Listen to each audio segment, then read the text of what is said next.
আৰু বিভিন্ন বনাঞ্চলত তেখেতসকলে সেই প্ৰক্ৰিয়া চলাই আহিছে। আৰু আপোনাৰ এই অঞ্চলৰ বিশেষকৈ আৰচিয়া বনাঞ্চল বুলি প্ৰায় 5খনমান গাঁও তেখেতসকলে 600 হেক্টৰ মাটি ফৰেষ্টৰ মানে অধীনত আছে বুলি এই অঞ্চলত বসবাস কৰা লোকসকলৰ পৰা তেখেতসকলে বিভিন্ন ধৰণৰ প্ৰমাণ পত্ৰ আৰু মানে আবেদনসমূহ তেখেতসকলে বিচাৰি আছে। মানে আমাৰ ইয়াৰে ডিমৌৰ যি ফৰেষ্ট কেম্পৰ পৰা তেখেতসকলে এটা FRC কমিটি গঠন কৰিছে আৰু সেই কমিটিৰ দ্বাৰা তেখেতসকলে মানে প্ৰপত্ৰসমূহ জমা কৰিবলৈ নিৰ্দেশ প্ৰদান কৰিছে। আৰু আমি ইতিমধ্যে গম পালো যে যি গাঁওসমূহত তেখেতসকলে বনাঞ্চল বুলি গাঁওসমূহ কৈ আছে, সেই গাঁওসমূহৰ প্ৰায়ভাগ গাঁওসমূহে ঝৰি পৰা গাঁও হয়, মানে ৰেভিনিউ গাঁও হয়। ইয়াতে চিলাচুটি পঞ্চায়তৰ প্ৰায় মানে 100টামান পৰিয়াল আছে, আপোনাৰ 2 নং চিলি আৰু ডিমৌ গোলাই। আৰু ডিমৌ গাঁও পঞ্চায়তৰ 3খন গাঁও ডিমৌ ভলু,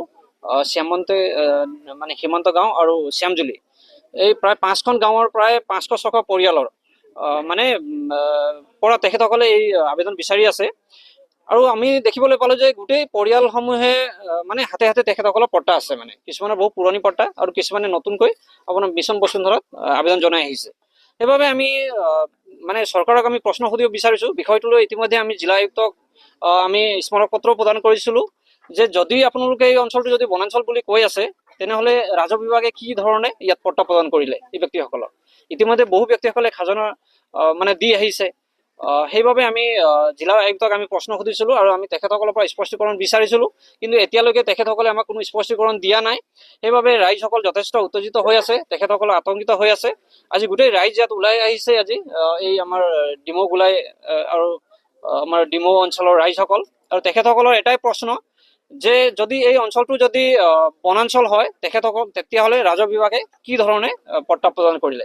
আৰু এতিয়াও মিছন বসুন্ধৰা যদি আপোনালোকে মানে চায়, তাত এতিয়াও আবেদন কৰাৰ প্ৰক্ৰিয়া মানে আপোনালোকে দেখা পাব। আৰু এতিয়াও কেইদিনমান আগতে ইয়াত লাটমণ্ডলে আহি গোটেই গাঁৱৰ মানুহখিনিক আপোনালোকে পট্টা আবেদন কৰক, আৰু যিবোৰ আবেদন কৰিছে ইতিমধ্যে তেখেতসকলৰ কাগজখিনি দিব লাগে বুলি তেখেতে কেইদিনমান আগতে কৈ গৈছে। সেইবাবে এই বস্তুটো বন বিভাগ আৰু ৰাজহ বিভাগৰ মাজত কোনো আলোচনা নহয় নেকি? যদি তেখেতসকলৰ কোনো আলোচনা নোহোৱাকে মানে এই এনেধৰণৰ ৰাইজক হাৰাশাস্তি দিয়াৰ অধিকাৰ ক'ত পালে? সেইবাবে আমি দাবী জনাইছো যে আপোনাৰ বন বিভাগে আৰু ৰাজহ বিভাগে তেখেতসকলৰ মাজত আলোচনা কৰি এই বস্তুটো মীমাংসা কৰক, যাতে ৰাইজক তেখেতসকলে হাৰাশাস্তি প্ৰদান নকৰে